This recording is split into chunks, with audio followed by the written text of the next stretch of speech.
जुड़े हुए हैं, क्योंकि आपको हमारे दर्शकों की फाइनेंशियल प्लानिंग करनी है और उनके आर्थिक सपनों को पूरा करना है। कालिदास शिंदे साहब पुणे से मेरे साथ फोन लाइन पर जुड़ गए हैं, जो सवाल पूछना चाहते हैं हर्ष से। सर नमस्कार। आपका सवाल मेरे पास है, क्या इसमें और कुछ आपको ऐड करना है या मैं सीधा हर्ष के पास जा सकती हूँ आपका फाइनेंशियल प्लान जानने के लिए? हेलो। हाँ कालिदास जी, आपका पोर्टफोलियो मेरे पास है।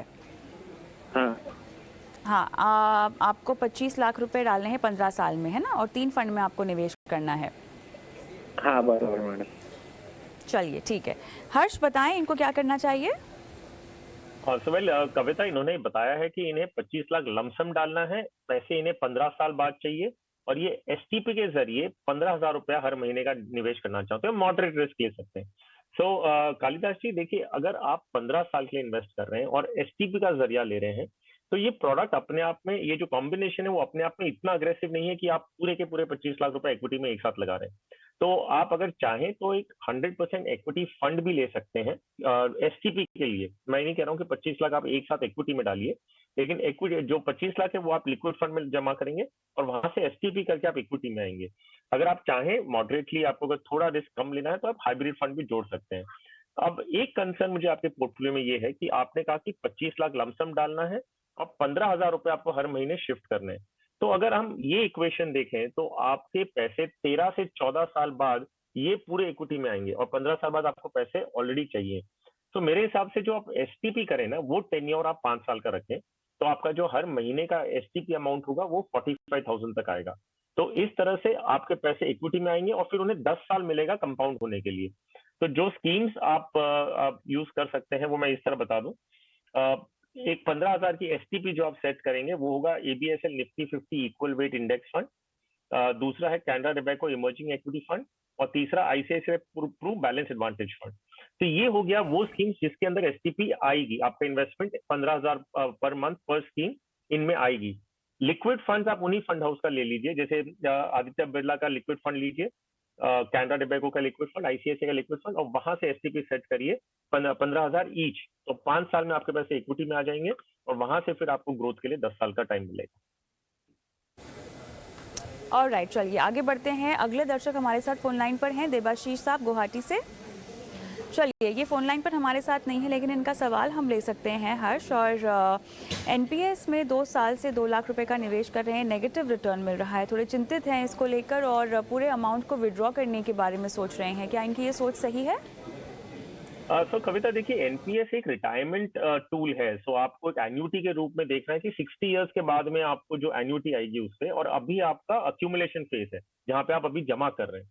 2 इयर्स बहुत शॉर्ट होता है कोई भी फंड के परफॉर्मेंस को देखते हुए। और अगर ये टीयर 1 अकाउंट में है तो विड्रॉल ऐसे भी पॉसिबल नहीं होगा। तो अगर ये बोलते हैं कि मेरे पास 2 लाख रुपए मैं अभी बंद करके निकाल लूं, आई डोंट थिंक उनके पास वो ऑप्शन है निकलने का। So what he can do, जो चीज वो कर सकते हैं वही है कि किस फंड में उनका पैसा जा रहा है, इक्विटी स्कीम है, कॉर्पोरेट बॉन्ड्स है या गवर्नमेंट सिक्योरिटीज वाला है, वो चेक करें।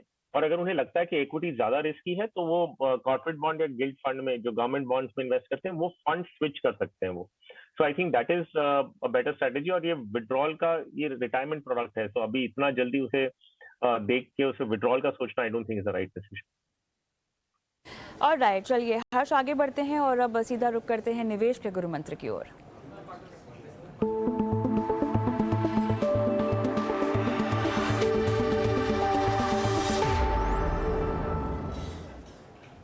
बताएं हर्ष, आपने क्या निवेश का गुरु मंत्र आज देना है दर्शकों को? वेल कविता, हमने इतने पोर्टफोलियोज देखे हैं और इसमें क्या होता है ना कि जब हम कोई भी पोर्टफोलियो देखते हैं उसमें इतनी सारी स्कीम्स आ जाती हैं। मतलब एक इंसान के पास 10, 12, 15, 20 स्कीम्स भी होती हैं। सो मेरा सिर्फ कहना इतना है कि आप अगर देखें तो इक्विटी जो सारे म्यूचुअल फंड्स मिलके आपको ऑफर करते हैं, वो करीबन 500 से ज्यादा इक्विटी स्कीम्स होंगी और 500 हजार से ज्यादा आपके पास डेट स्कीम्स होंगी। तो अगर 500 इक्विटी स्कीम्स है मान लीजिए, तो अगर 50 तो अच्छी स्कीम्स होंगी ना, कि 10% तो बहुत अच्छा परफॉर्म कर रहे होंगे।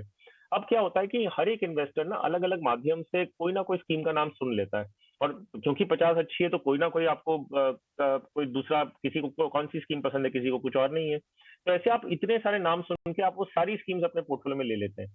ये तरीका सही नहीं है। आपको अपना जब इन्वेस्टमेंट पोर्टफोलियो बनाते हो तो आप क्रिएट कैसे करेंगे, आप ये देखेंगे कि मुझे किस तरह की जरूरत है, मैं किधर मार्केट सेगमेंटेशन में मैं कहाँ एलोकेट करना चाहूँ, large cap, mid cap, small, multi, flexi, तो मैं कैसे अपना पोर्टफोलियो क्रिएट करना चाहता हूँ। और फिर जब आप डिसाइड कर लें कि मुझे कौन से मार्केट सेगमेंट में अपने पैसे डिवाइड करने हैं, वो हर सेगमेंट का सिर्फ एक ही स्कीम लीजिए। तो अगर आपने लार्ज, मिड एंड स्मॉल देखा है, तो लार्ज में एक, मिड में एक और स्मॉल कैप में एक।